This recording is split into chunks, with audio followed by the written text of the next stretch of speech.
this season is all about the love triangle. What makes it so delicious and juicy and scandalous? I think it's because each angle of said triangle represents different factors of the show. So family, sisterhood, duty, or position. Another word. And sort of aspirational, like what it is to deliver in that society.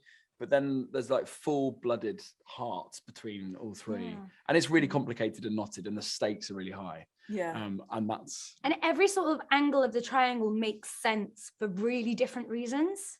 So like the justification behind each connection in each relationship is so different but viable. And you were saying every decision sort of is understandable. Absolutely. Okay, brilliant answer. No, great start. Jonathan, let's talk about how Anthony's search for marriage, is really front and center in this season.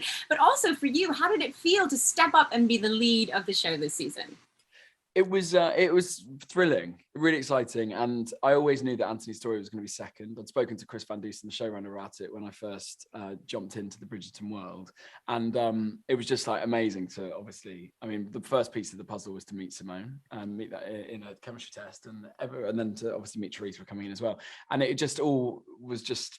It required a lot, but it really paid off, and like the psychological element of Anthony has been something that I've always been really interested in. Oh, brilliant. Yes, you're my grinning. I'm just grinning. Okay. Let's get to know the Sharma sisters. My goodness, you're just so glorious. And let's start with you, Simone. Tell us about how you got the role. And are you ready for your life to change as a result of it? So I got the role it was all quite fast. It was a bit of a whirlwind. I actually was filming season 3 of Sex Education at the time, and I'd heard about the show and everyone was talking about it. And it started off with getting a message from my manager, there's a role and they're interested in you, to audition tapes, Zooms, chemistry test. And then by day 14, it was announced. So it was quite blink. And then I was in the makeup chair getting a makeup test and a wig fitted. And then meeting Charithra. So it was a whirlwind. And just super grateful to have spent last year in particular with these two and the rest of the amazing cast and crew, fulfilling what a wonderful story. Yeah. And how about that life change? I mean, there's going to be so much focus on you, and we love you already, and you're going to be in the public eye so very much more. Are you ready for that? I guess so. I think I'd just like to focus on being good at my work, continuing to grow. And I think me taking on this role, yes, it's representing a minority, and I hope that I can just continue to open space and share that space with other bad South Asian actors, influencers. I think that's what it's about, sharing space. Yeah, I agree. And I love it so much. I love the representation. Let's just talk very briefly about your character. Kate, she's not like any of the other women on this show. Why do you think she'll be a fan favorite, and how was it empowering for you to play her?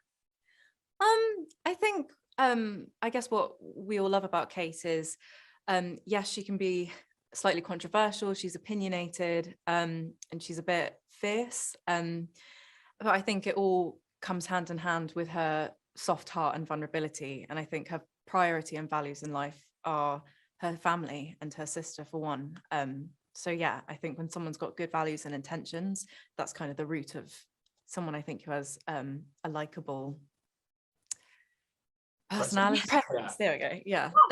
There he is. Anthony stepped up and helped. Always.